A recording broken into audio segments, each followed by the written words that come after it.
আসসালামু আলাইকুম রহমতুল্লাহ। প্রিয় ভিউয়ার্স, আপনারা দেখতে পাচ্ছেন পাশে এটিএম।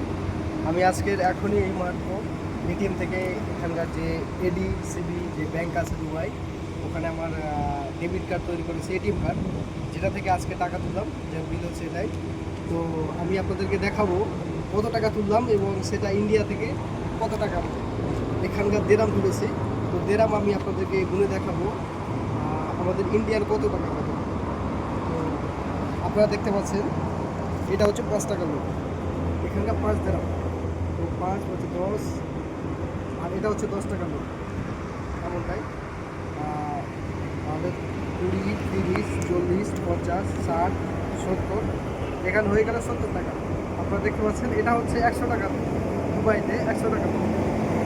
এখন 100 টাকা 1, 2, 4, 5, 5টা হয়ে গেল 100 টাকা। আর এটাই দেখতে পাচ্ছেন এটাই হচ্ছে 500 টাকা, এটা 500 টাকা নোট দুবাইতে।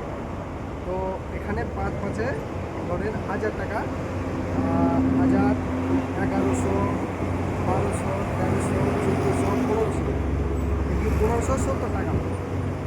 তো ভিউয়ার্স, এটা হচ্ছে আমার কাছে যেটা আছে 1570 দেরাম।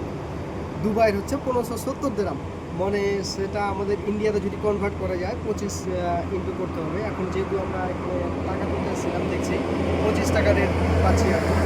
তো দেখা যাচ্ছে ইন্ডিয়ান রুপিস আপনার দাঁড়াচ্ছে 39,250 টাকা। ইন্ডিয়ান হচ্ছে 39,250 টাকা, আর এটা হচ্ছে দুবাইতে মাত্র 1570 দেরাম। ওকে ভিউয়ার্স, নেক্সট টাইম আবার দেখা হবে। আসসালামু আলাইকুম ওয়া রাহমাতুল্লাহ।